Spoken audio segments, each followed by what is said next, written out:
I've been waiting for so long. When you're on that couch and you're training by yourself or waiting for that next opportunity, you never know when that call is going to be. So I feel like I had to pounce on this opportunity when I got that chance.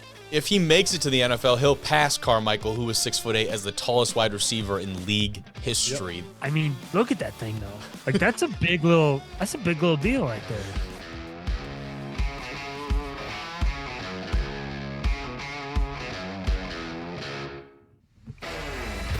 Hello, welcome back to Division I Rejects. I'm your host, Kobe Manzo. This is D1R 226. We've got some awesome stuff going on in the world of Division II, Division III football. In Division II world, we've got the guest on tonight's episode. That's Micah Cretsinger, the former All-American linebacker at Saginaw Valley. You guys might remember when we had Mike on the program coming off a phenomenal career at Saginaw. He got an opportunity with the Buccaneers in the NFL. That unfortunately didn't pan out, but now he's been signed to the Winnipeg Blue Bombers in the CFL. We'll talk with him about that process, what he's looking forward to of traveling up north to a team that's won the Grey Cup, 12, 13 times, is a powerhouse up north. But otherwise, we'll stick in the GLIAC, one of our topics tonight. Davenport, they signed potentially the tallest wide receiver in all of college football history. He's 6'10". We take a look at the breakdown, got some highlights of him playing hoops and some football as well. Dude might be a difference maker for the Panthers down there in Grand Rapids. And then staying in the Midwest, we got a former head coach that's getting an NFL job. He's going from D2 head coach to quality control guy in the NFL. Pretty big move. They've already named his replacement at Tiffin, so we'll talk about that and what that means for the GMAC and for the Dragons. Now, in Division III football, more head coach news this time, though. River Falls, the defending national champion, Matt Walker, the coach of the Falcons, he's out. He's going to FCS Drake, which is in the Pioneer League. It's a non-scholarship Division I conference. If you're not familiar, it's the only conference of as such. But we talk about that. They also have an interim head coach, Coach Wissing, their defensive coordinator currently. We break down that situation. Seth gives his take on a team and a program that he's been very closely involved with over the last, ever. But he's done a fantastic job covering them and providing some great storytelling. And then we go to maybe an April Fool's joke, but it's late February. This is a team that just got purple turf in D3 football. It's outrageous. Stick around to see that. Another prominent head coaching hire, and then a team that's getting a new logo and a new brand out west that we are excited to talk about. Fast forward to the end of the episode for some of the dumbest conversation you've ever heard on D1 Rejects, but could be a good laugh. Otherwise, thank you so much for tuning in. If you're on YouTube, use that little slider down there. Fast forward to any part of the conversation you want to get a listen to. Otherwise, thanks for listening. Spotify, Apple Podcasts, wherever you find us. Do me one favor. Go and tell a friend about D1 Rejects. Say, hey, I've been listening to this podcast. College football is cool. You know what's really cool? Small school football.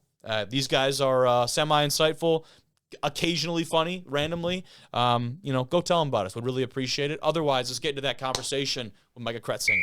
Joining the show, it's the former All-American out of Saginaw Valley State, the newest addition to the linebacker room for the Blue Bombers up in Winnipeg. Second in strength only, but perhaps to Master Jiraiya himself. Micah Cretsinger, what's going on, brother? What's happening, man? Just got to activate my my Genjutsu. So hey, release, brother. Release. I think you got Lord Third beat. I think you got Third Okage beat. I think we're creeping up on Jiraiya level after this new signing. Oh, most definitely. We're definitely leveling up. So making sure we're getting our best selves out there. I love that. Love the fact that we get more college football guys into that sphere. Feels like that has changed over the last couple of years. But, you've got a lot of really exciting things happening. We'll pop in and talk about the newest signing here with Winnipeg here shortly. But I want to talk about the Saginaw start, obviously, at the Division II level. How did SVSU develop and prepare you for whatever was next in terms of professional opportunities? Because you've had a couple, but how did they prepare you, the Cardinals down there in Saginaw? I think just like coming out of high school, I was really interested in, great facilities and, great resources. And of course, all the D1s had that. But when I went to Saginaw, they had all that plus some. And so on top of a good coaching staff and players and culture that I could really see myself getting behind. I felt like that was the best opportunity for me coming out of high school. So super stoked about them. I could talk about Saginaw for hours, days. So good, man, because we will a little bit. And I will say, Saginaw certainly helped you, propped you up, and get you in open some of those doors for you. You did the work for yourself, though. And it wasn't just your junior or senior year. You came into Saginaw with some juice. You go back, roll the tape here. True freshman year, and we've got 4 plates on both sides. Yeah. I mean, that is moving, dude. Hey, shout out to my guy Mario Selby, Q Teflon from back in Jackson. They helped get me strong during that winter off season. So yeah, they helped max me out on that. So that's definitely was my first start. So I That is feel wild, really good about man. that. That is wild. Like putting up some just ridiculous weight. I love to see that. And obviously, you need more than that. You need some on-field skill, but that stuff translates. You have definitely done that. You played against some of the best competition in Division II football as well. Of course, in the GLIAC, you guys went out, scheduled some pretty tough non-conference games to add on to what's already a pretty rigorous conference schedule. How does that go and improve your resume when you start looking at these professional opportunities? I think it's like everything, like you're gonna find talent wherever.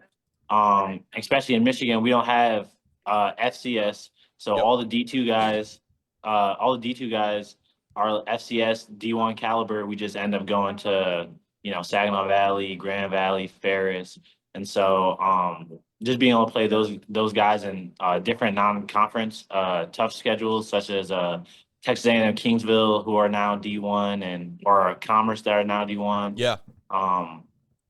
So different teams like that all around the country, you got to see different players and different play styles and different schemes. So I think everyone's got has got different strengths and different weaknesses, and I think that's what's going to help me at the next level as well. Just playing against pros, like you see in there, that's Trinidad Chambliss. Boom. That guy's going to be making tons, millions of dollars if next year and the year after that. I was gonna say he gets to do it in college and then probably on Sundays too, huh? So I mean, you're really talking about pros. I mean, Grand Valley's a storied organization and program that's had tons of pros come through their college, and like I said, Kingsville, like they had in Commerce, they have multiple All-Americans come through. Northwood's always got players. So I mean, you could go on and on. So I feel like I've always been playing against pros. It's just everyone's going to be a pro out here now. So everyone's trying to be at their best and bring value to the organizations. Absolutely, dude. The Axe Bowl has not gone the Cards' way as of late. Maybe a little bit. Might be the Micah effect here moving on. But don't sell yourself short over there. The Cardinals, right? Between Trev, Elijah, who has gone on to the next level, right up at Central, quarterback, Mackenzie going on to Boston College. They've had some dogs come out of Saginaw. And, of course, you guys have given Ferris as good of a run for their money as anyone in the country the last couple of years. That says all you need to know about that program down there. Oh, for sure. I mean, you talk about guys that have gone to D1, guys that have gone pro, guys that have gone on to dominate at other colleges. I think it just shows that, like, the amount of hard work and talent that comes through Saginaw. And, obviously it hasn't turned out in the most wins or national championships, but I think just in terms of talent and trying to build a culture where players can become and try to become the best, All-American or pro, I think it's got a pretty good background check on. So cards are definitely on top in one way, more ways than one. But yeah, I'm just super excited about everything that Saginaw has, especially like talent wise. And they're always bringing in new players, and we're gonna see who's the new star at Saginaw this year. So I'm excited to see them. I like that too. A new staff coming to that building, some new energy, and not like there hasn't been success the last couple of years, but there'll be a new voice leading that team, man, which is exciting. And we'll talk about Winnipeg, but before this, you go and you get your opportunity with the Tampa Bay Buccaneers, man. That was your first shot at the professional level. What'd you take away from that experience? What kind of feedback you get from their staff up there? Played really well, actually.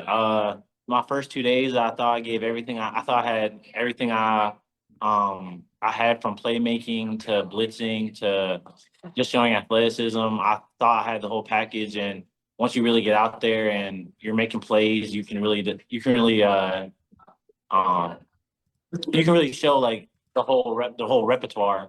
And so I was out there doing my thing, and the coaches thought I had a really good first day. Second day, I probably could have done a little bit more, but just on the third day, they kind of said, we got our guy. It's not going to be you, but it's not any shortcoming to you or your athletic ability. So I was really thankful for the opportunity. They said keep going because you're definitely a pro. So that gave me a lot of confidence going to the off season, just knowing that I'm so close to my goal of playing the NFL for, however long that could be, and you know, playing pro ball, and that's really all I can ask for is to be a professional football player. And you get another crack at it, man. That's a really exciting piece. You'll report May 4th. But this opportunity with Winnipeg, how did that come about? And going into this, what did you already know about the Blue Bombers, one of the best in the CFL in terms of that program and their legacy? Man, I mean, you talk about winning. They're always competing for Grey Cup championships. They got a huge lineage with linebackers and defensive players just in general. I mean, you talk about Adam Big Hill, and then you got two guys up there in Kyrie Wilson and Tony Jones, and they just brought in Jovan Santos Knox. So I mean, those guys are all CFL, all pro type caliber players. And so how this happened is that the linebackers coach is actually from my hometown, and so he had reached out and kind of asked what I was doing for the year, and I didn't know. I was just, seeing if I was going to get any more NFL workouts or if the UFL was going to come. So I was just kind of seeing how that was going to play out. And then I didn't get picked up in the UFL draft, and Winnipeg was still there, and seeing if I wanted an opportunity. And I was, I couldn't deny it. I've been waiting for so long. When you're on that couch and, you're training by yourself or waiting for that next opportunity, you never know when that call is going to be. So I feel like I had to pounce on this opportunity when I got that chance. I love that. Did you know that you guys are from that same town? Sorry, what was that? Did you know that he came from the same town as you? Is that something that existed before, or when he reached out, you kind of realized that? So I knew he was coaching in CFL, but I didn't know how like that worked when I was in high school. I was just like, oh, he's in the CFL. Like, everyone's Okay. trying to make the NFL. So, but as I got older and like I was in college and realized how that the CFL business actually works, it turns out like that's really a big gig regardless of who you are and what they think of you and what kind of athleticism you think it might be. It's a professional league, and that's a step right below the NFL. So, I just thought like, dang, like if I can get into this league, I feel like it's just that's another step in my professional journey. And so, he was kind of explaining that to me when I was growing up and going to college. So, but I started listening to him. Coach Stanley is his name. I started listening way more. But yeah, then I just took a little while, huh? Exactly. It took me a little while to, Yeah. mature and actually realize that this is a big time business and something for my future that I could actually do for a long time. So I'm happy about it. Awesome, man. You report up there May 4th. What happens between now and then in preparation for that? And then what is the timeline once you get boots on the ground up there in Winnipeg? So leading up to it, I'm training right now. So I've been training obviously, but I think just looking more towards skill-based training and footwork, lateral speed, and then most of all coverage. I mean, that's really what the CFL is Okay. covering in space, guarding receivers, guarding the waggle. I think there's a lot of speed aspects that I'm really focusing on, especially with the wider field and the different rules that they have. So I'm trying to lean out. I'm trying to be like 235 to 230, 228-ish. Okay. So I know that's the leaner I am and the less I weigh, the faster I'll be. So I feel like it'll help on my favor a lot. And the one-on-one training is really important. The strength training, speed, mobility, agility, all that stuff is great. How do you replicate? You talk about some of the differences in the Canadian game compared to the American side. How do you try and replicate and prepare for some of that stuff when you might not have 11 or 22 bodies to go against every weekend? I mean, you gotta actually. What I've been doing a lot of is just imagery and actually having to like imagine what a situation might be. So Sure. When I get on the field, I'll have some guys that. I've had a couple guys come out to the field and they'll just do the waggle route. Like they'll run up and, they'll do their hitch or they'll do their post or whatever route they're doing. And so I'm just trying to reenact what that would be as if that was a slot.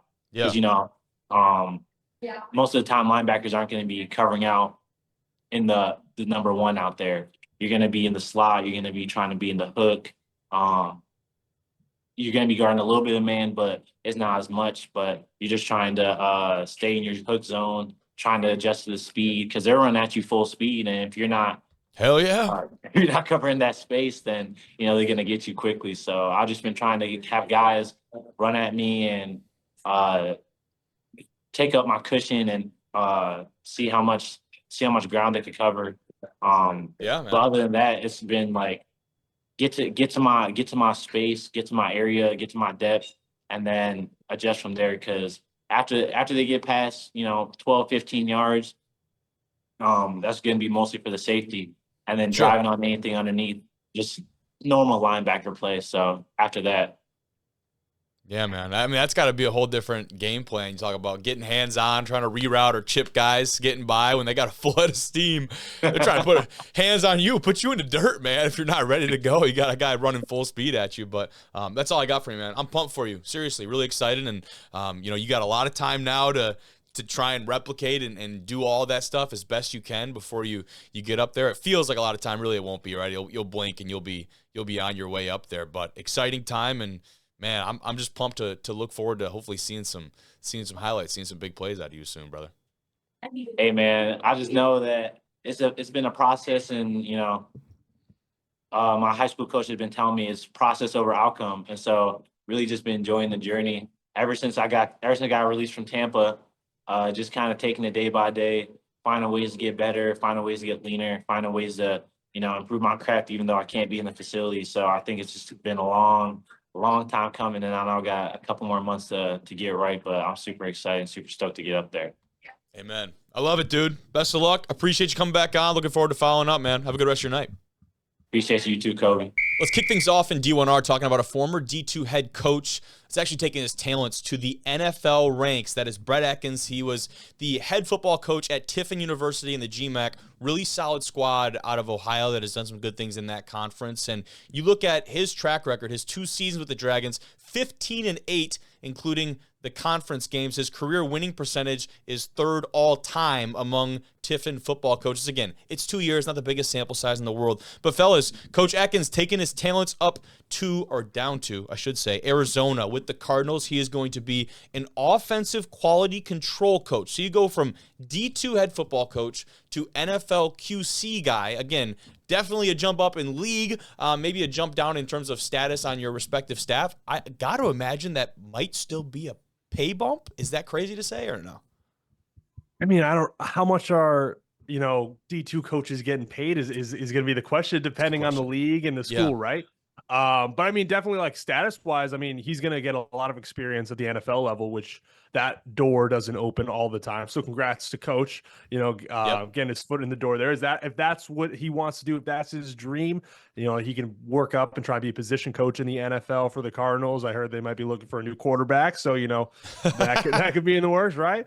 But it does hurt the team, I mean, especially at this point in the off season. You went through the winter recruiting, you went through you're starting spring ball here pretty soon. That does hurt Tiffin a lot. Looks like they got a new coach, but even in the portal, you're going to have guys that leave that lived and died with the coach.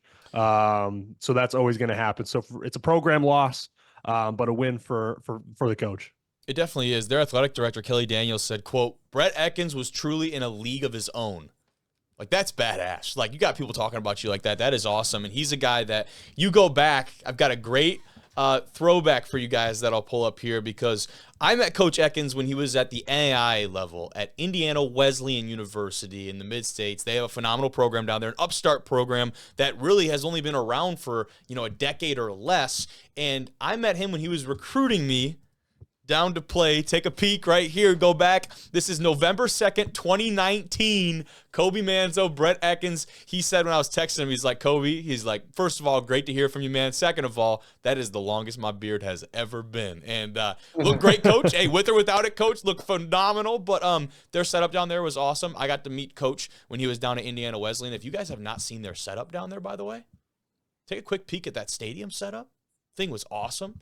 Pretty But nice. Coach Ekkens did a really good job there with the offensive line group down there with the Wildcats, moves on and was at Saginaw Valley before moving and taking this head coaching position with Tiffin. Actually took some of the guys from that Saginaw Valley coaching staff with him. And it kind of an interesting timing. I know, Drew, we've talked a little bit off the show about the Saginaw Valley hire and the timing of that, the departure of Ryan Brady after some maybe turbulent seasons, even after the big win over Grand Valley. They just hired their new head coach, the former offensive coordinator from UIndy. Feels like Saginaw would have been very well off with Ekkens leading that thing. They were just a little bit too late. He got out of there before there was a chance. Yeah, and I think a big thing for Coach Ekkens, you got to think about like some of the head coaching guys in the NFL, like looking where they got their starts, right? Like Ben Johnson. I mean, us Lions fans know the entire thing. He started off as a quality control guy, and then he ended up working his way up through the process. And more recently, and more home to myself, Zach Line. He recently took the Broncos QC job a year ago. Left Yeah. Oxford as the head coach, and like if you want to coach in the best league in the entire world across pretty much any sport, right? Like we'd argue the NFL is probably the best league as far as like anything, right? And obviously we're football players, but like that's our own opinion.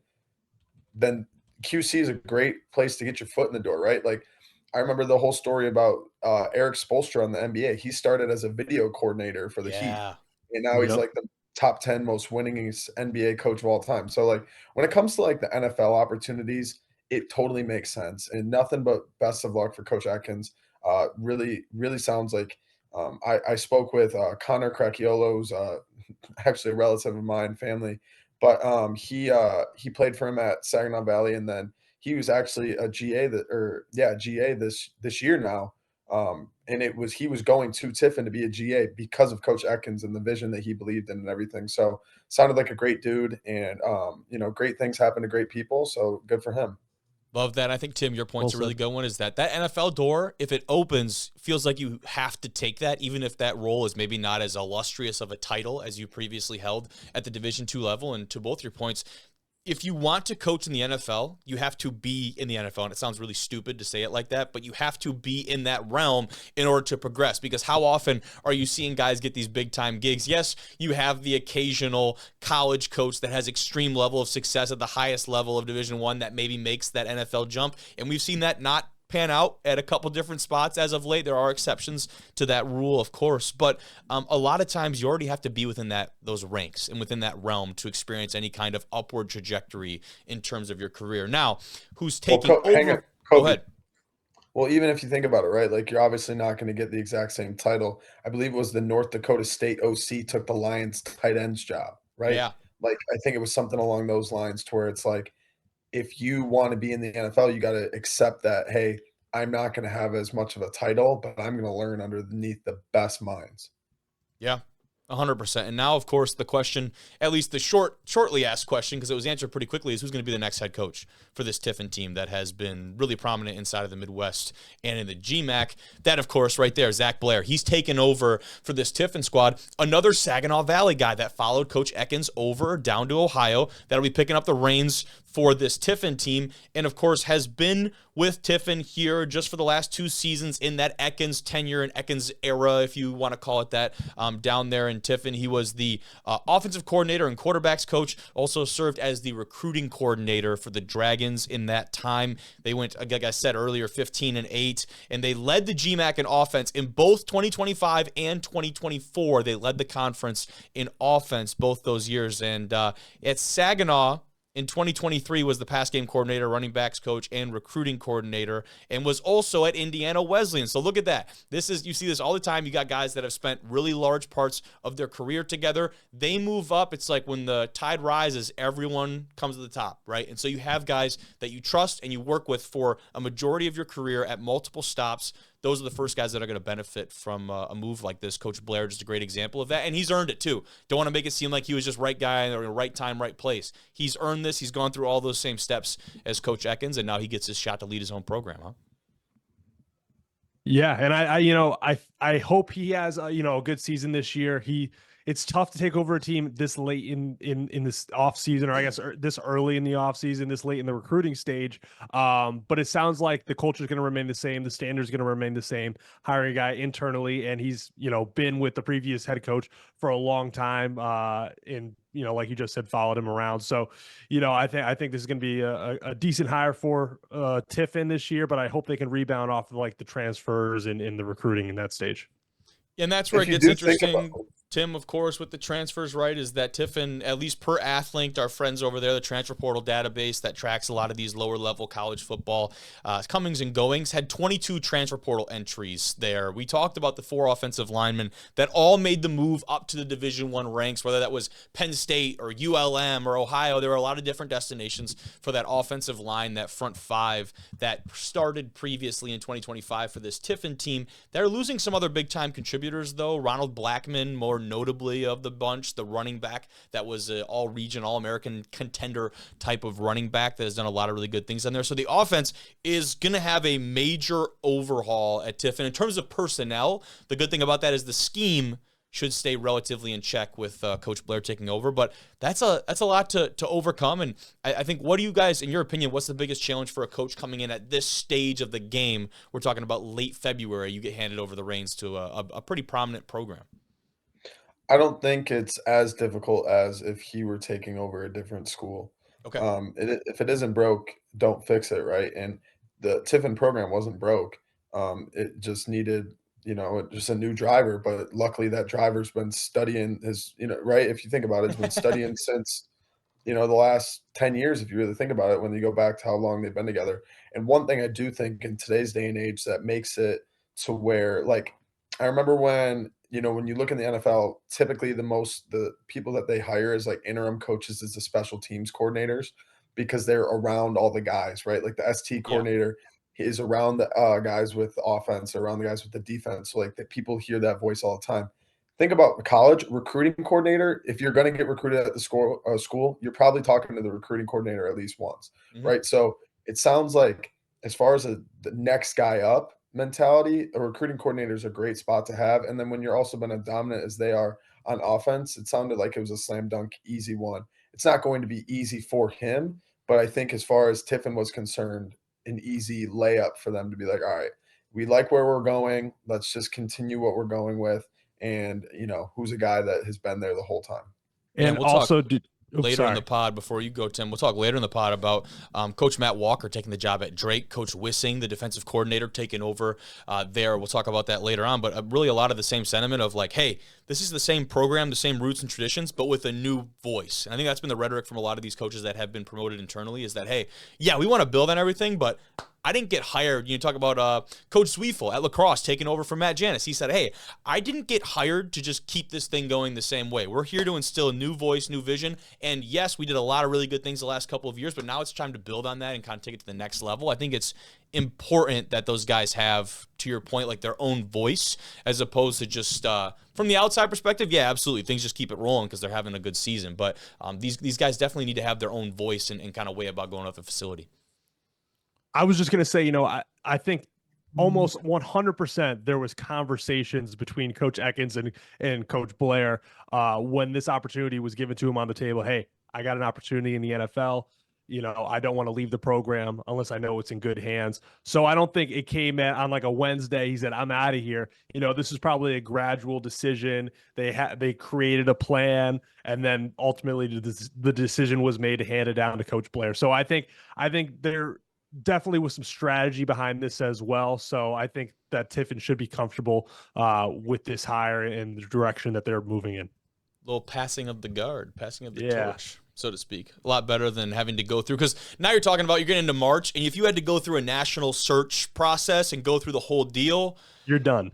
Yeah, correct. Because like, what do you do for spring ball? Like, that's almost non-existent, especially now in Division II, where you can actually go and scrimmage other teams during spring ball. Like, that would have been a whole other process. So for them, the efficiency for them to release and name coach, and like you said, have a lot of that existing in time, like have that ready to go, it just makes a lot of sense. So we'll stay in the Midwest, go up to the GLIAC though. Let's talk Davenport and the newest signing for the Panthers, a ridiculous one. The 6'10" wide receiver out of St. Petersburg, Florida. That is Mike Broxton Jr., might be the tallest wide receiver, gentlemen, in football history. Now, this is a guy that, of course, played a lot of hoops in high school and growing up. I mean, at that height, you're almost forced to do so, I imagine, says me, 5'9", behind the D1R desk. But is someone that allegedly had interest from Jacksonville State, Wake Forest, UCF, USF. Everyone in Florida at one point had shown interest in the Sunshine State native. Now we get the announcement, though, that he's coming up to the Division II ranks with Davenport University, a 6'10" wide receiver. What's the first impression on what that means for the GLIAC? Means you're gonna have a lot of blocked field goals on that team. Okay. put him at D tackle on field goal block and have him stand up with his arms up, man. It's interesting. I don't know. Are they going to have him at wide receiver or are they going to have him at tight end? That's a big decision, I would think, because as one who played tight end, you take a lot of shots at the knees. You take a lot of absolutely safeties diving at your legs, right? Especially when you catch the ball. He's a taller, slender guy, so I'm assuming he's going to be more involved in the pass game than anything. But if you have him on the outside as your jump ball guy, he seems really athletic from some of the basketball highlights. He can jump. That kind of reminds me of a Harold Carmichael back in the day with the Eagles, 6'8". Okay. Dude, Hall of Fame wide receiver. Look him up back in the 70s. 6'8" guy. They just threw him jump balls. This guy can be that. And especially, D2, these corners aren't 6'1" corners in Division II. Not every team has them. No, most don't. This is going to be a huge advantage for Davenport if they can utilize him the right way.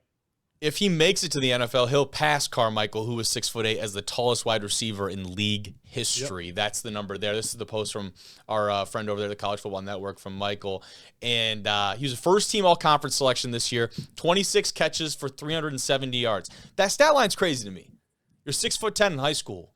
Throw the rock up, catch this thing and go. But to your point, that leverage game has got to be an interesting one. Like putting this guy at like an inline tight end position, I feel like would be a disservice to him.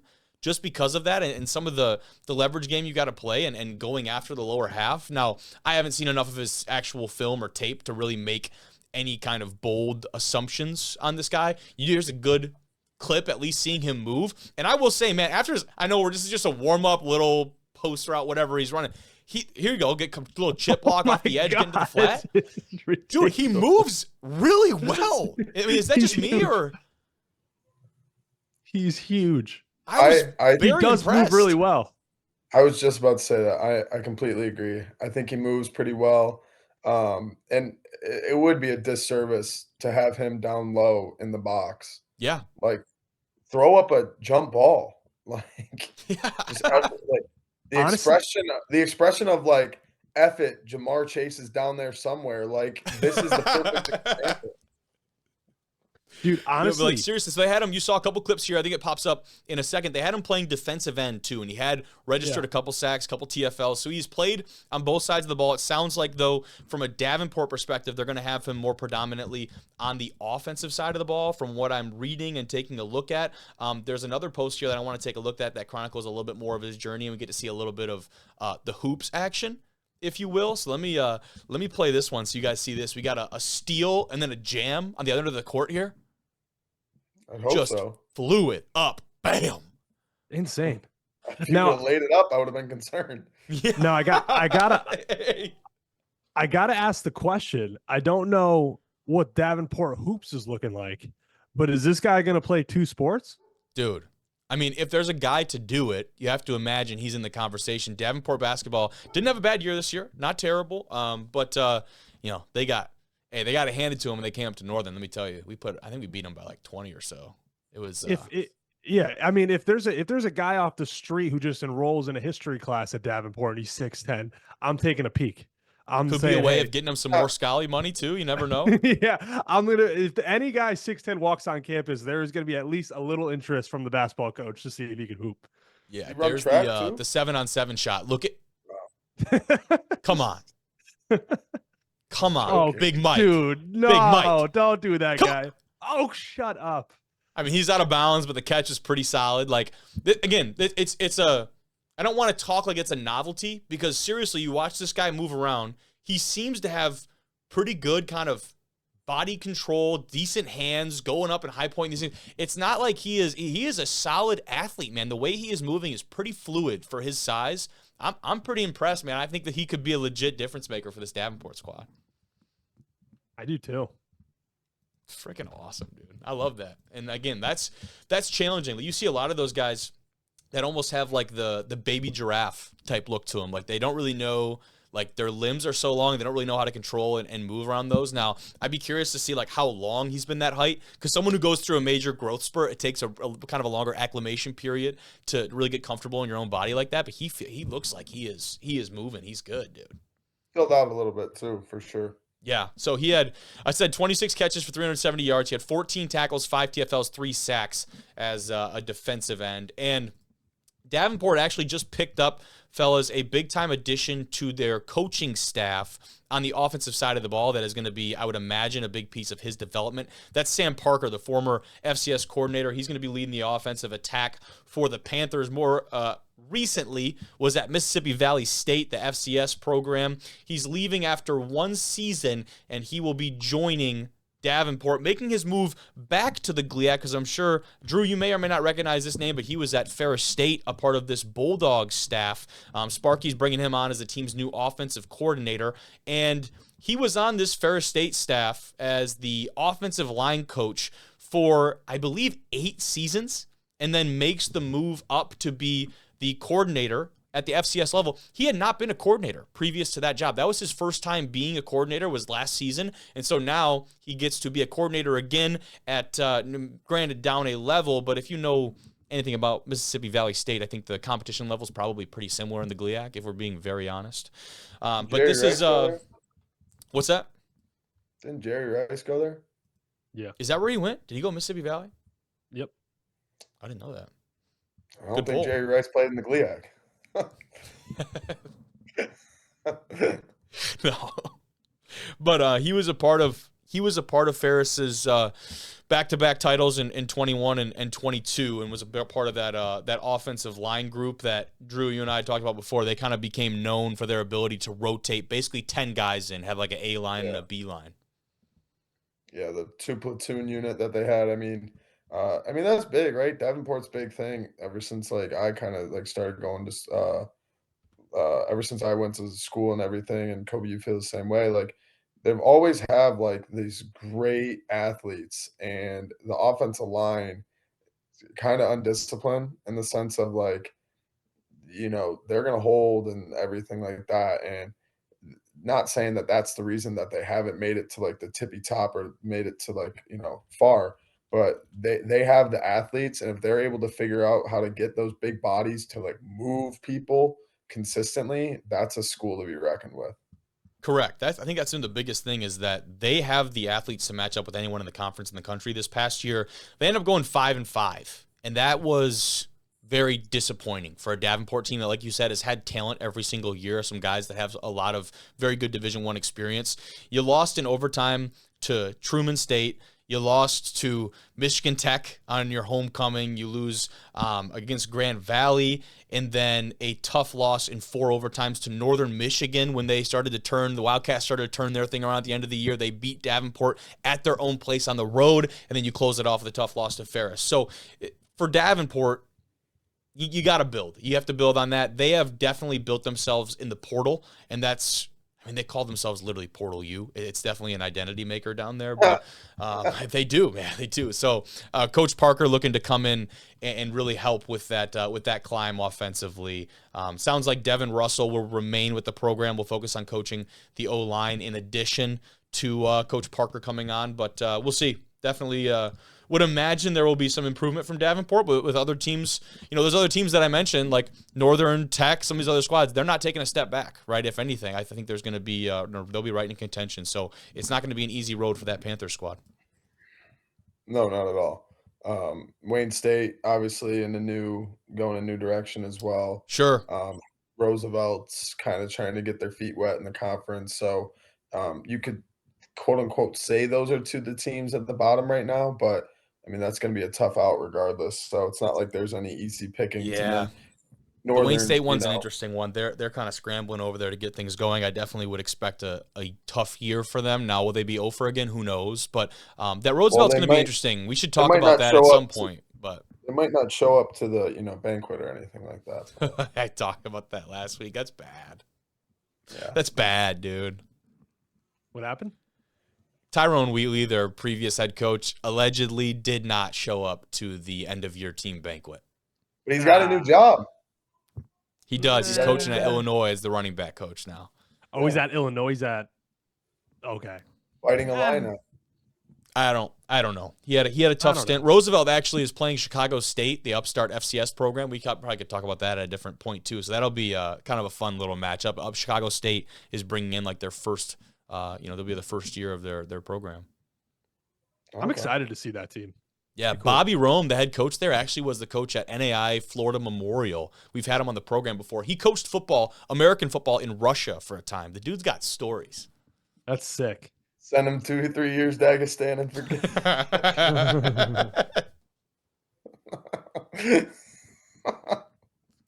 It's pretty good. So excited about that. We'll see what Davenport does in 26. How about go down to the MIAA? We got a top quarterback transferring in conference, and this one's just an interesting one I thought we would touch on because Jackson Berry is a guy that we've talked about on this show. His Pittsburgh State Gorillas down there under Coach Anthony now, who is taking control of this program after losing their previous head coach to the D1 level. Pitt State has rebounded in a really big way, and this is a team coming off of a playoff win, right? You beat Chadron State. Granted, it was a really tough contest down there in the jungle in Kearney Smith, but you beat Chadron State, you advance in the playoff, and we won't talk about what happened after that, but this Pittsburgh State team has done a lot of really good things the last couple of years, and so to get the news that he was transferring, one, maybe wasn't a shocker because this is a guy who has had experience, like really good success at the D1 level at Southern Utah, which is D1. He appeared in 10 games, had over 1,500 yards, 12 touchdowns to only 3 interceptions. Now, that was over the span of 4 years. So this wasn't a guy that tore it up in 1 year at the D1 level. He wasn't really getting his shot, and so he comes down to Pitt State and has a really solid year with really good volume, a lot of reps. But what's interesting is that he was listed as a redshirt senior on the 2025 Pitt State roster.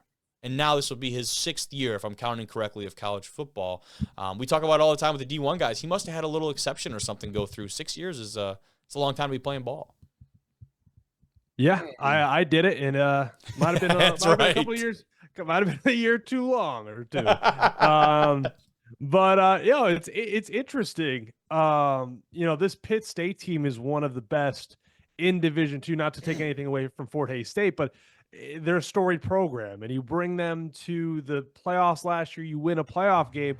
It's a very unusual move. I don't know if this has anything to do with his eligibility. If he had to make the move, if Pitt State wouldn't honor the 6th year, I think that's something to be brought up or maybe put in question.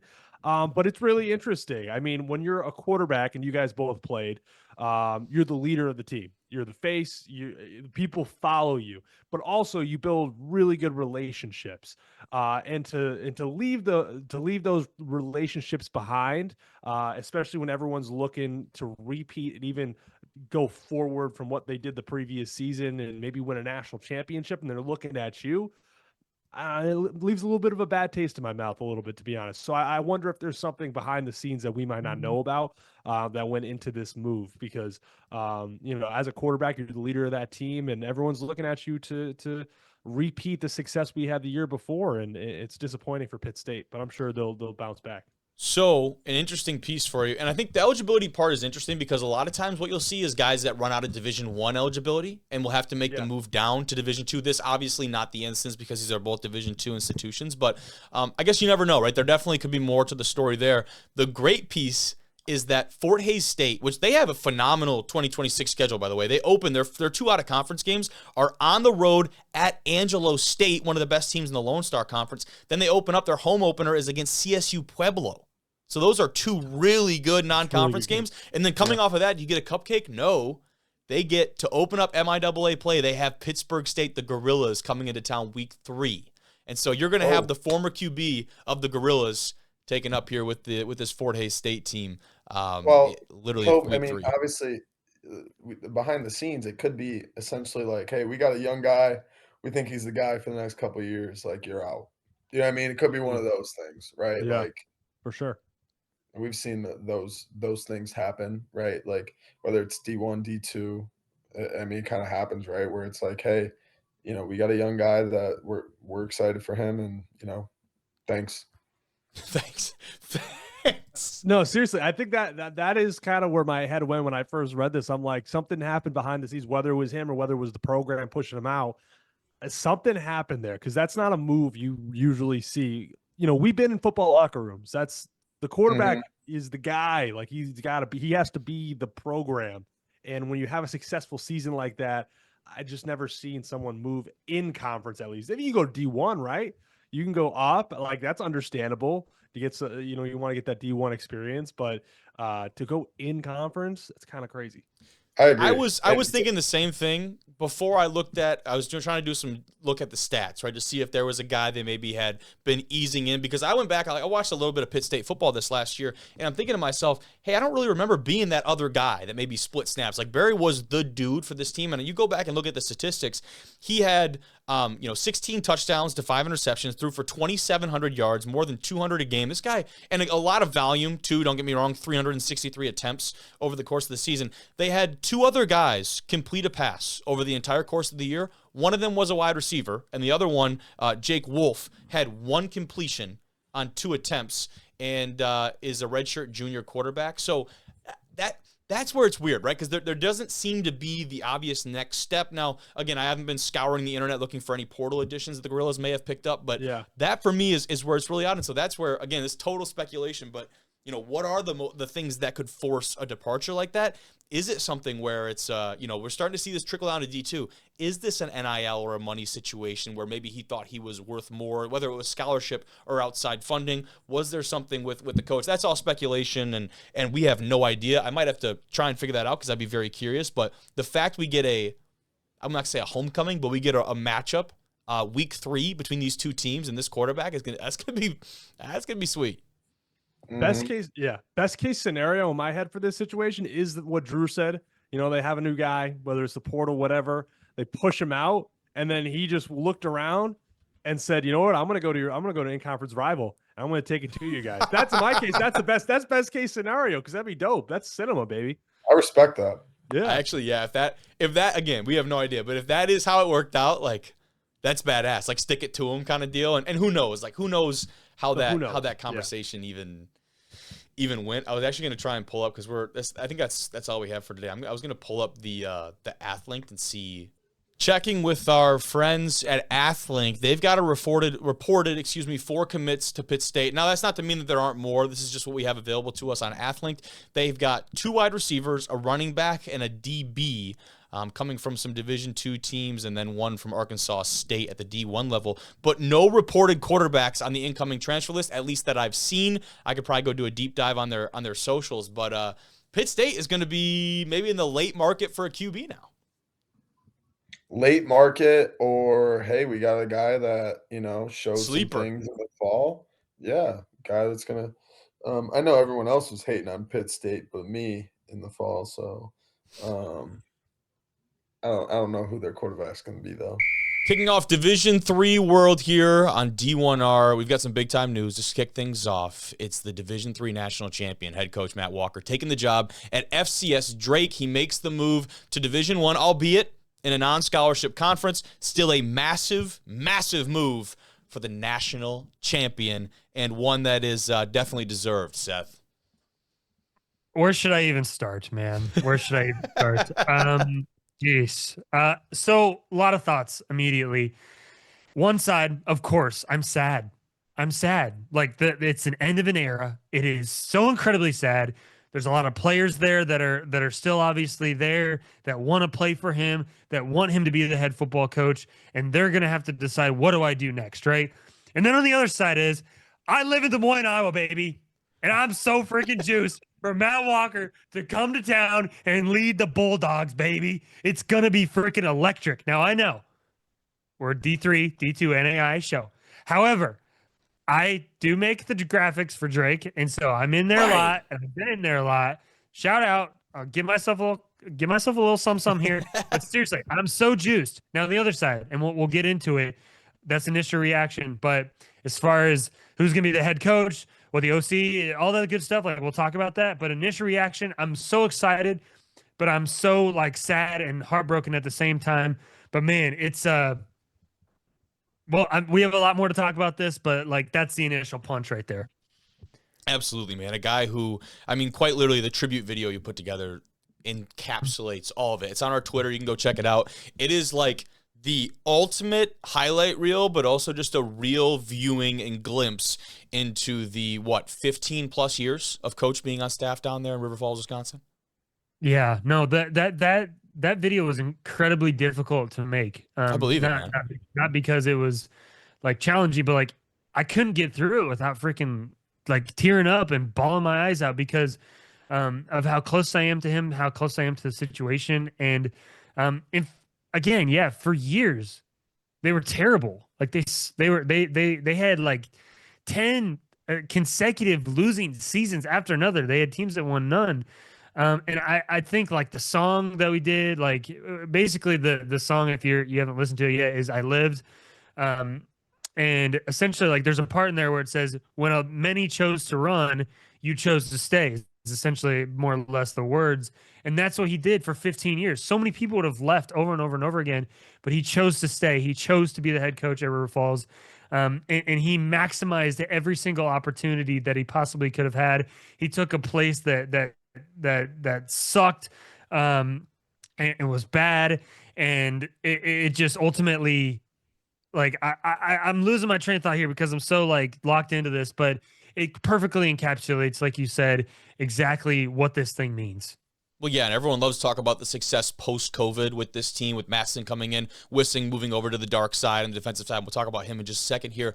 But before COVID, that's where things were very interesting and much more so up in the air for this squad under his, tutelage here. They did not have a lot of success before COVID, man. This was a team that was struggling. And of course, we joke and we talk about how he mentions all the time that he shouldn't have had the job as long as he did. But the faith that the administration down there showed him was rewarded tenfold in the back half of his career, obviously encapsulated in the national championship run this last season. But what you're seeing from this is someone who is down to the core, genuine, who does not put on an act in front of any camera for any broadcaster, D1 Rejects, ESPN, anywhere in between. There's a little bit of a gap right there.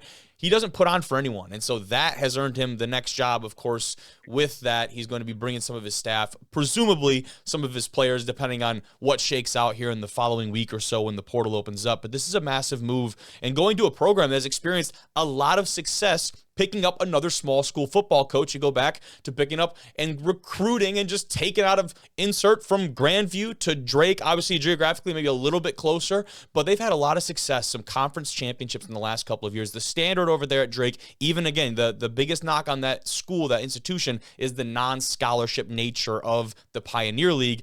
They have definitely put an emphasis on football, the Bulldogs have over there, that program. Yeah, and there's a lot of things that you're going through. I feel like I've said like a million times, and I'm like continuing to try to say it over and over and over again.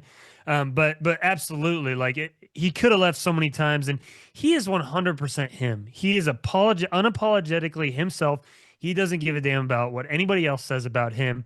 And yeah, a lot of people might say, well, why are you making the jump like to a non-scholarship football program? Well, here's the deal. Like, I'm going to be honest with you. Like, the D3 tag, if you're trying to make a climb, which is what I believe Coach Walker was trying to do, he's trying to be a Division I football coach and prove what he can do.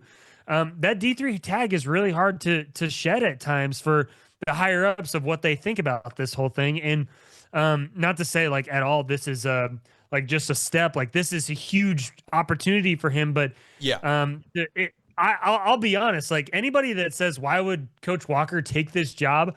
I'm telling you right now, you would have taken this job. Like you would have taken this job 1000% if you were getting a pay raise and you were going to be able to pay your coaches more and you're going to be able to compete in Division I football and you're going to be, again, they don't have scholarships, but recruit on a national level. Like all those things, you would have done this. And I'm so excited for him, and he deserves every single piece of this thing. Amen. Jimmy, does the Stout Championship window open now that River Falls and La Crosse are without their head men? Yeah, I don't think it was ever closed. I just think there's just a lot of good teams in the WIAC. You know, we're not scared of anybody. You know, we gave River Falls a pretty decent game this year. And River Falls is a really good program, and I am ecstatic for Coach Walker. I'm really, really happy for him. I can put the rivalry aside. Coach Walker's a great dude, and I am elated for him. I really am.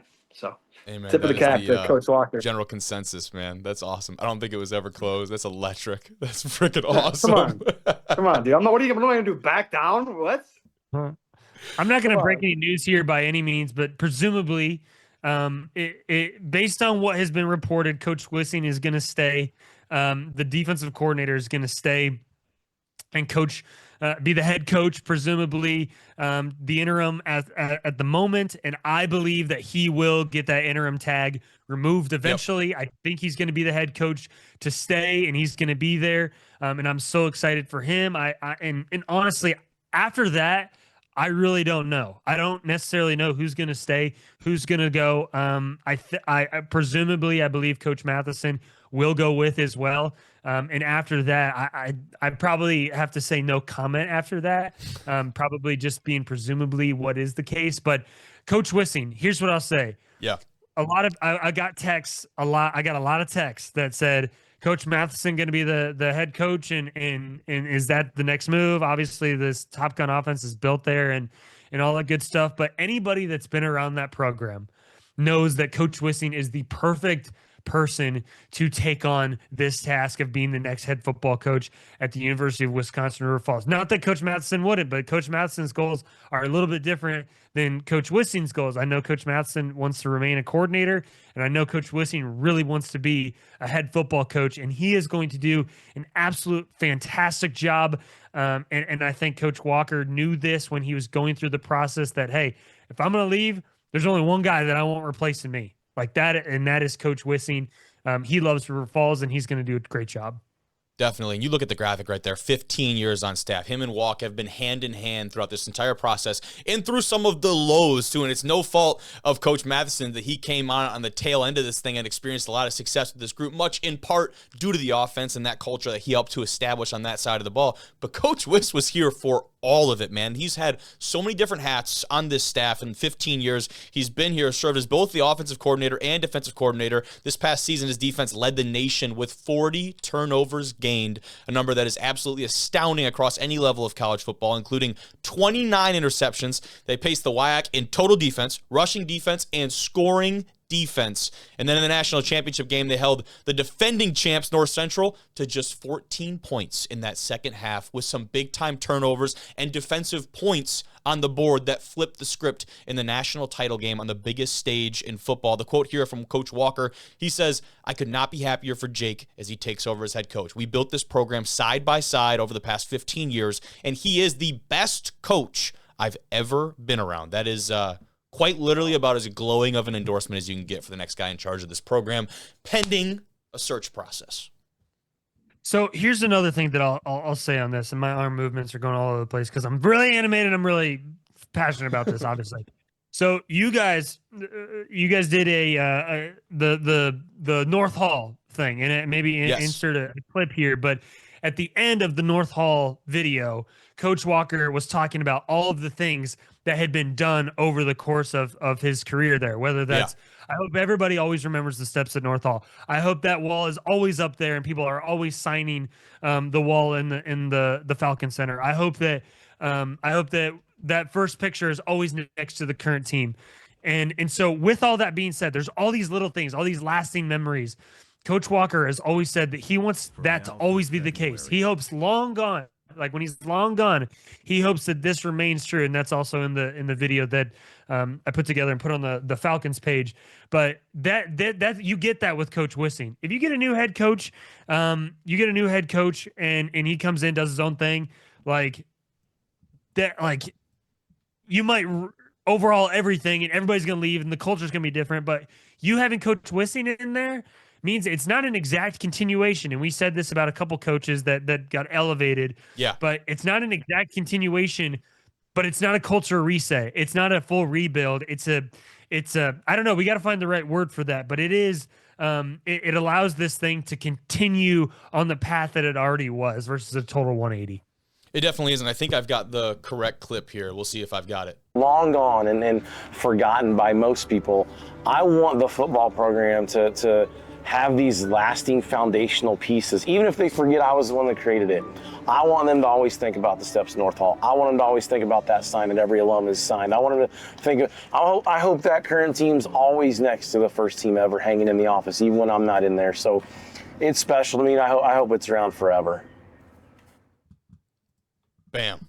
That's it, man. Pretty powerful stuff from him. And to your point, it's not a culture reset. This is not a restart. And while it still might be a new era of Falcon football coming off of post-championship, maybe that's how they'll start doing the dates down there, post, pre, and post-championship. But it's the same team with a new twist and a new voice, where the program, the history is still very much at the core, but now, of course, paving a new way for this squad. Man, I think that's pretty well put.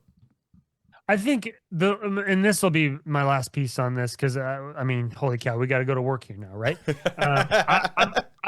I'm excited to see who becomes the offensive coordinator. Presumably, Coach Matheson going with. I'm really excited to see who Coach Wissing chooses to go with, because first of all, the style of play, I believe that Coach Wissing is still going to want to play in a similar fashion, going fast, being aggressive, running the quarterback, doing all of those things that have made this Top Gun offense what it is.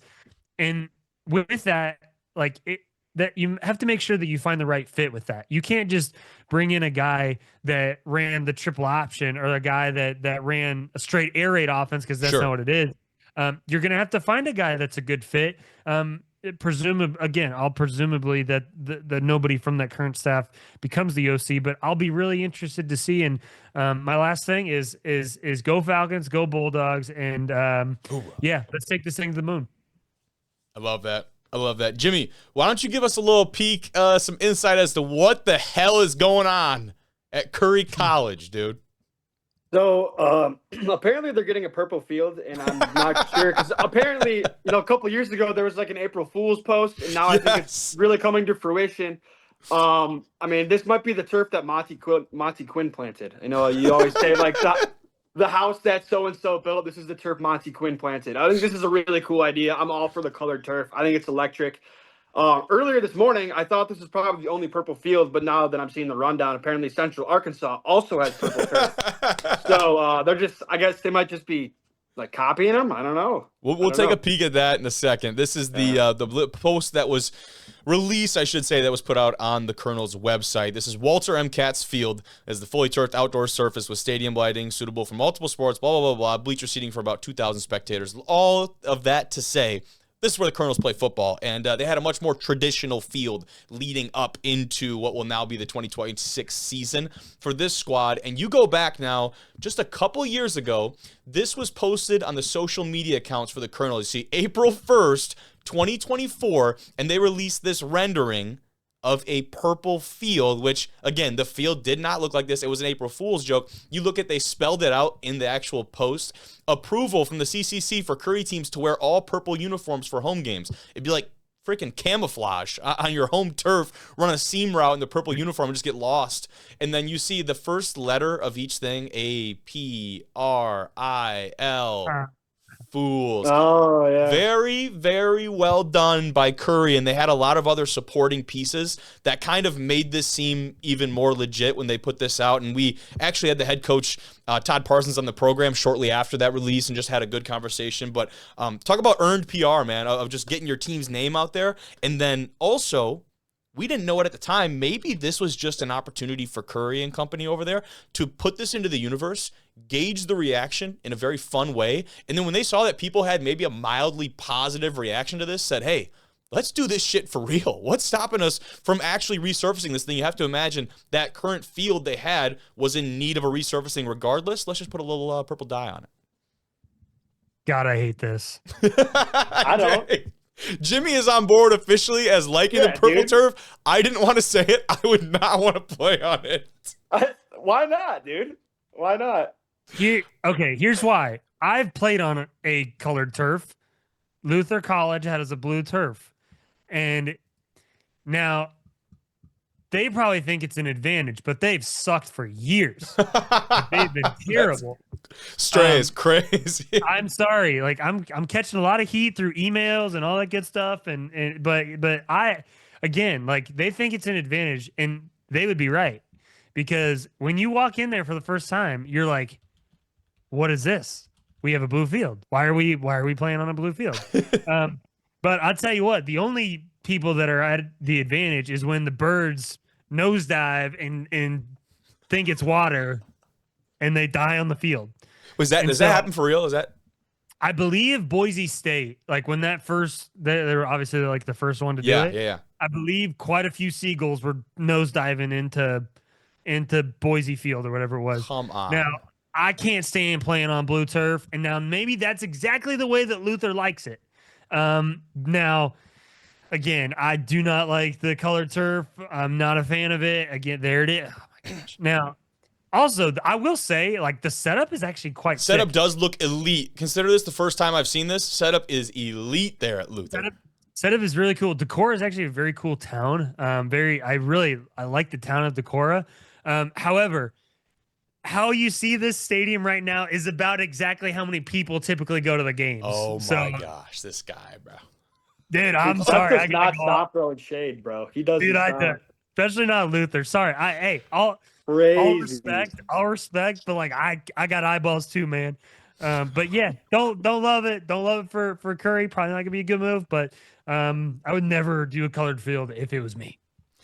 That's a tough deal. A little bit more info on the a new era of purple pride is what they're saying down there at Curry College. They're excited to announce it'll be returfed entirely in Curry purple in the summer of 2026, providing a vibrant new look when our teams return competition in the fall. Of course, football is not going to be the only team that competes on this surface there at Curry. It's the home site for men and women's soccer, men and women's lacrosse, and football. And then a Curry rugby club team and intramural sports will now benefit from the turf. So a lot of different things going on. This is, again, just a very interesting thing. And to Jimmy's point, this is not the only instance of purple turf in all of college football. And while theirs is certainly more of a color rush edition or take on the purple field, Division I FCS program Central Arkansas has also for a while had at least an inkling of some purple turf, boys. There's a look at the setup here at Central Arkansas.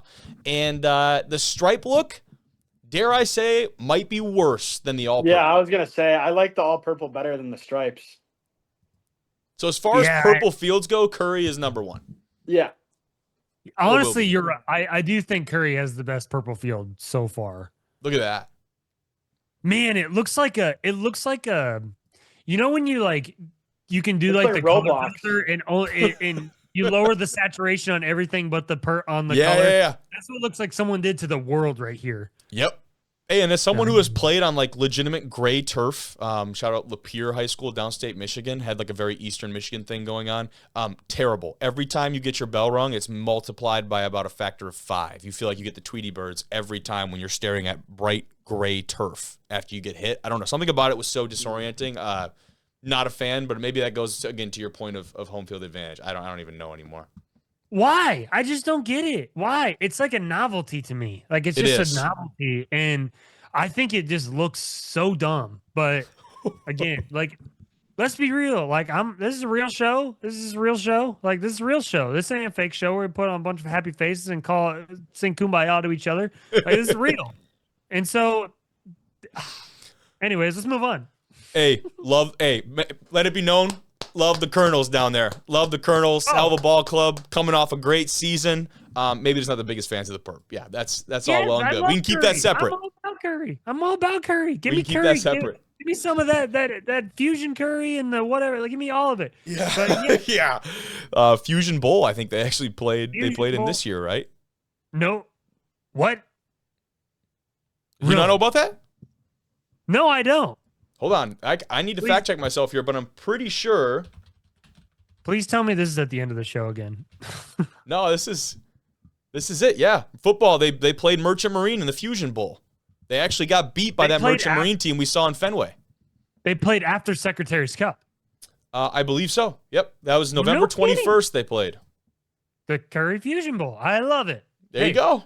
All love to Curry. All love to Curry. 27-24, that Merchant Marine team gets a dub. Bubba Nope. Mustang. Nobody was Mustang, stopping brother. Bubba after that game, man. Dude, I thought he'd have like the LeBron treatment on the bench with the ice pack covering like every inch of his body. Dude, hey, if you have not watched this at this point, everybody, go watch the little mini documentary we did about the going there. A couple good highlights. Old Bubba Mustang run the old triple option down there. He is a dog. Let's stay out east. Susquehanna hiring a new head coach. And this was definitely one of the more coveted jobs in all of D3 football. And Coach Perk takes the gig up, another D3 coach moving FCS. This one, a scholarship opportunity at UAlbany. Perkovich takes that job. And now we've got a new head man coach coming in. Chris comes in, taking over after a 10-year run at former D2 New Haven. Now the Chargers have since moved up to Division I to that FCS level as of late. He now will be in charge of the Riverhawks out there. And the challenge for him and his staff coming in is that your quarterback, Josh Ehrlich, who is an All-American caliber talent, at least all-region, I mean, consensus in that way, he's moved up to Division II to UNC Pembroke down there in Conference Carolinas. Your All-American consensus running back, Rashawn Lamont, has moved up to the Division I level following his head coach to UAlbany. Now, you've got to take this program that has done a lot of really good things in the last couple of years and keep them going without some of the faces that we've become so familiar with Riverhawk football. Yeah, and I tell you what, this guy's got a heck of a resume coming in, going 76-34 as the head coach at New Haven, who's the winningest head coach in program history. 5 conference championships led them to their first ever playoff win in 2018. Also won a playoff game in 2021. Former college quarterback at Boston University, so he's got a lot of experience slinging the rock. You know, I love that. He's also made stops at Ursinus, Fairfield, Brown, Elon, and Holy Cross. So he's a very decorated candidate. I think Susquehanna made a slam dunk here at this pick. Certainly seems that way. New Haven, they dominated that conference up there. The NE10 was basically New Haven's to lose for a long time. You had teams like your Assumption and your Bentley that were serious contenders in certain years and made title runs, but really that New Haven ran that conference for a very long time. They were always the victim of the strength of conference, though, when it came playoff time. The NE10 never particularly performed well in Division II playoff, and now New Haven makes that jump, and they have some serious facilities. They're going to make that jump to the next level, but this is about Susquehanna and about this squad moving forward. So they get their new head man, a lot to be excited about over there for this Riverhawks team that has made some serious playoff runs the last couple of years, right? I've been like a semifinal type program. Yeah, I don't think this is. I don't think the Susquehanna faithful should be worried at all. I don't think they should be nervous, but obviously the couple of those guys leaving and going to some D2 and FCS opportunities, certainly not great. But Susquehanna, they're going to be just fine in a great location, in a great league. Obviously, they have tough competition, and guess what? They got no choice but to be good. So they gotta figure it out. Love that. That's the correct take right there. You got to peek at it when I forgot to switch the graphic over. But how about the River Otters and their brand new logo? Lewis and Clark football, previously branded as the Pioneers all the way up until last year. They made the announcement they were going to be flipping over to the River Otters coming into the 2026 season. This is a look at the before and after of the logos and the marks over at Lewis and Clark on the west side of the United States in the Pacific Northwest up there. First impressions, absolutely knocked it out of the park. I love the new otter mark. I think it's sick. I don't normally like new logos. I like the old stuff. I'm an old school guy. Yeah. Like the whole what was it? The seagulls, the gulls. You're talking about the sage hens over at Pomona Pitzer. Tragic. Did not like that at all. That was so sad. But this one, I don't know. Admin, everybody involved, absolutely knocked it out of the park. So good. This is so good. This is so good. River Otters, all about it. More rivers we can get. River Hawks, River Falls, River Otters. Give me all the rivers. Let's make everybody rivers, right? River Knights down there in Wartburg, River Dutch. Let's everybody convert to rivers and we'll all be happy. That might be the philosophy that the Rivers family was under when they had about 13 children. Shout out Philip. Yes. Maybe they should join. All of those teams should go play in the American Rivers Conference. Whoa! Wait, it could be We could be onto something. We could definitely be onto something. But this is definitely a sweet rebrand. I know Logan Hansen was a little upset they weren't the sea otters, different variation, same critter, given their geography up there. But I think it was explained in one of the comments that like, hey, Lewis and Clark navigated via river, not sea, and so that was a big reason for the river otter branding. Now, we have some great otter material for you guys here. I just want the people at home to get a great sense here on Division I Rejects, a very serious football podcast, of what exactly it entails to be a river otter in today's day and age. You guys are going to take a look here at a river otter with the cojones, probably the size, I'm willing to bet, of the entire campus. Take a look at this guy right here and what he's got going on. We've got two. Those are caiman, basically small little alligator crocodile types. Yeah, I'm going to go ahead and take a little mud bath right here next to you guys. How you doing? Pay me no mind. He's about a couple feet. Is this at all cousins to honey badger at all? Look at this guy. He gets up and gets away. I mean, look at that thing though. Like that's a big little deal right there. So otters, the standard variety of the river otter, can get up to 4 feet long, including the tail, weigh 25 to 30 pounds at most, and their bite force and sharp teeth are designed to crush shell and bones. Just a little tidbit. So how can we compare this to the silverback gorilla versus grizzly bear? Ooh. Because that's a good question. I feel like... Well, first of all, there isn't really a debate like a grizzly bear would annihilate a gorilla. Like, it wouldn't even be close. It would not... Dude, don't start this with me, dude. I'm a bear expert. What about a river hawk or a river falcon? Or river falls falcon? Or... I don't know. Or... I don't know. Talking about river otter? A bear would... River otter falcon breaks off of a gorilla. So see that river otter right there that we saw, that one you're like, okay, maybe that the falcon might be able to take that one. I want to introduce you guys to Exhibit B. Oh boy. What the shit? Yeah. Going to town on that thing. Yeah. Kobe, where did you find this? X is a crazy place. Did you find this or did this get tweeted? Like this was tweeted. Like on behalf of Lewis and Clark? No. This is not a Lewis and Clark production. This has nothing to do with Lewis and Clark. This was somewhere in the realms of X. And this is the giant river otter. They are often called the river wolf. Unlike the smaller otters, they live and hunt in tight family groups of up to 10 plus members. They're like pack hunters, and they're way bigger than all the other river otters. 6 feet long, weighing 70 plus pounds. And when they fight, they often target the face and throat. In otter-on-otter territorial disputes, fatalities can occur, gentlemen. Is this not mainly? Is this the scariest mascot in the Pacific League? What is it? What's the name of that league? It very well could be. Are they in the Northwest Conference? Is that Northwest Conference? Yeah. I'll fact check ourselves right now, but I believe they're Northwest. This is potentially now the Linfield. I'm trying to remember what is their. They're the Wildcats, technically. Okay, I'd take a river otter after seeing that video. Yeah, if it's the great one, they are in the Northwest Conference with Linfield, Whitworth, who's the Pirates. You got a couple other decent ones in there, but can we rewind a second? Did you just say an otter over a wildcat? So like a mountain lion? You think an otter could beat a mountain lion? It all depends on your perspective of wildcat. If it's that otter that we just saw, and think about it, Jimmy. This they hunt in packs. There's 10 of them. Bro, we're talking about a mountain lion, like a puma or a cougar. I'm talking about 10 giant river otters. Okay, 10 of them maybe. Because now you're talking about the other guys. How there's like 80 tuna and one lion. Like obviously, but again, like. We're talking about what we're most likely to run into here. Like, this is real. This is a real nature show, Jimmy. You can't talk about the otter. The strength of the otter is in the pack. A pack of wild river otters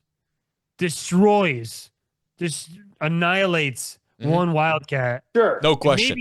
Maybe even takes down an entire pirate ship up there. Have you seen them use tools? They use rocks as tools, and they batter their prey.